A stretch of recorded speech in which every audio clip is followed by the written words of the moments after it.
So that would be helpful. Those of you who are not testifying but subsequently decide that you'd like to go on the record in some form or fashion, you can do so in writing, by mail, by email, to us, preferably within the next week before the record is closed.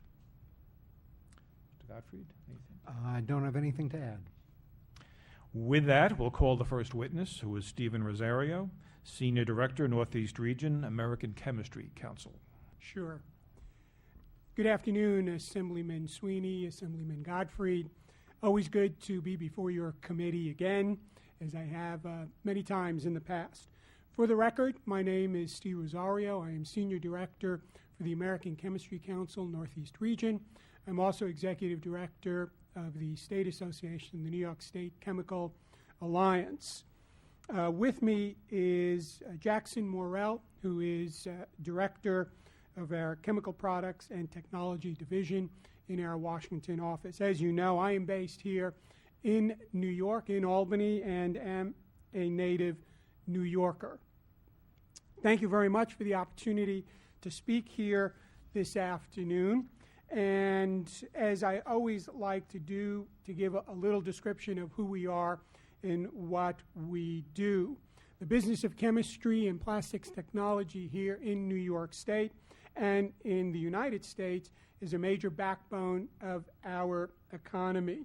We employ, between the two industries, over 1 million men and women, mothers and fathers, who make product here in America and around the world.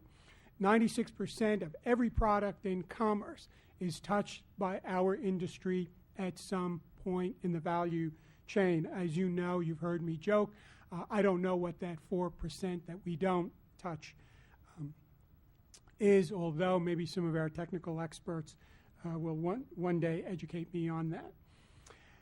Regarding the issue before us, the reason why we are here, as you know, ACC and the New York State Chemical Alliance has not been involved in the flame retardant issue. We have not been involved in this issue for over 5 years. For purposes of full disclosure, back in 2007, ACC was involved. Back when the legislature was debating Octa and Penta.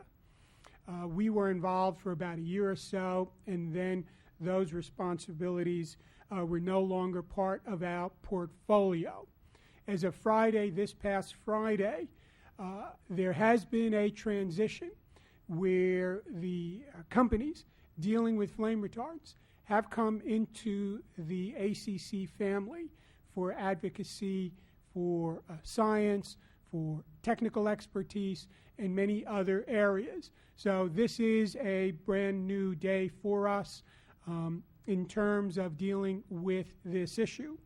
As a result, we are looking to move forward on this issue. I will not opine on either the Tribune series or what took place before us, because we were not involved.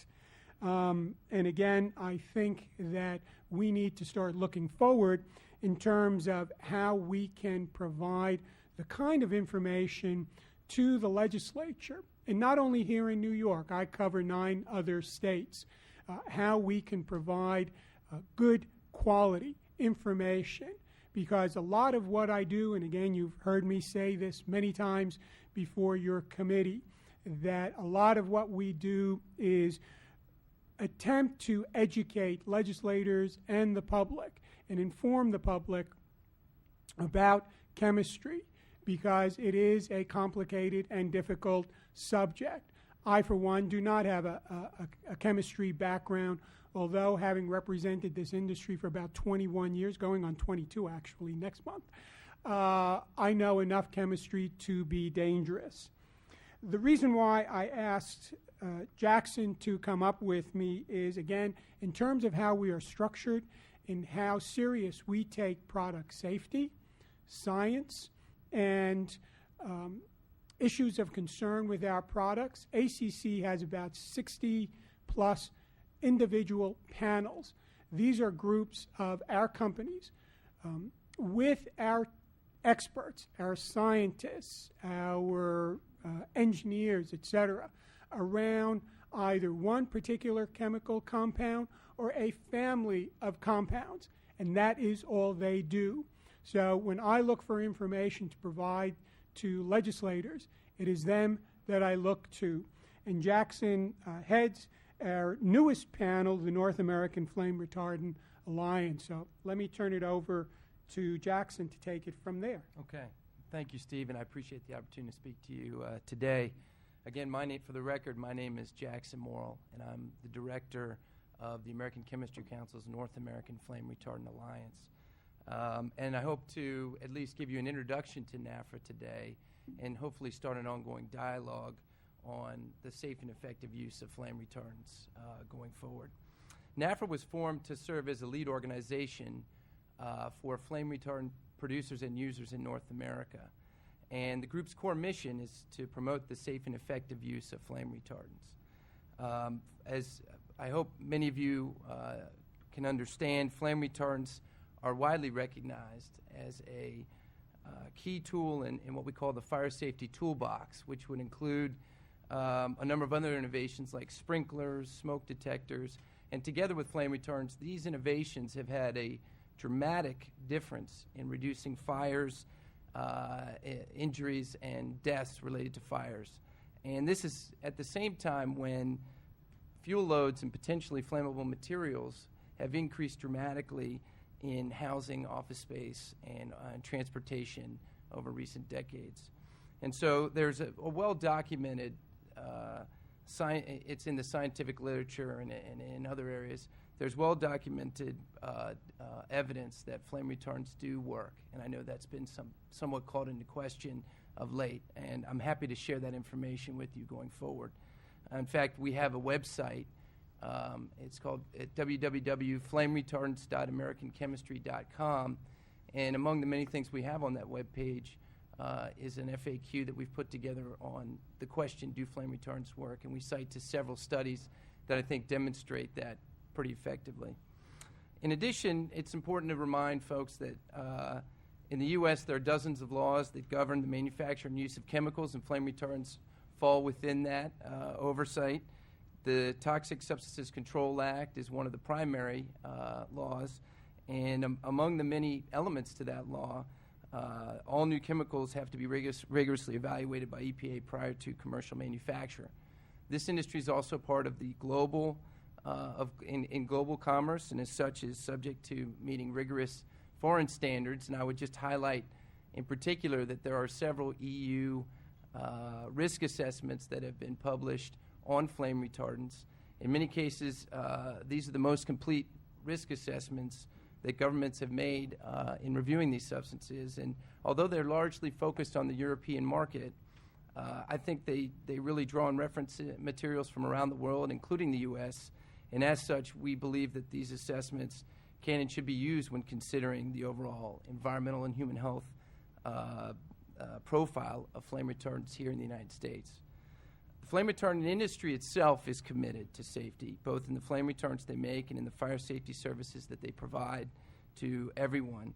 And even before regulatory actions have taken place, this industry has moved forward in helping the supply chain to transition away from certain flame retardants into newer and improved flame retardant products.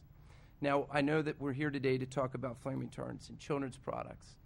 And from the fire safety side, I'd just like to note that the research shows that fires are still a major safety concern, and they actually disproportionately affect the very young. And this is why, for example, car seats must meet the National Highway Traffic Safety Administration regulations for burn resistance. As manufacturers of children's products examine their use of flame retardants, we at NAFRA look forward to providing them the support they need to make informed choices.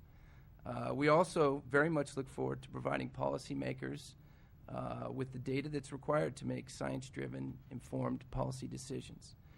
So with that, thank you. I just again like to repeat our website. It's flameretardants.americanchemistry.com, and I will invite all of you to please visit our site. Thank you. In conclusion, we will work with the committee on this particular issue going forward, as we have on many other chemistry issues going back to the days when Congressman Maurice Hinchey was chair of the Environment Committee in the Assembly, and will make available information as we prepare to take this issue on to inform legislators and the public. Thank you again for this opportunity. We're more than happy to answer any questions that you may have.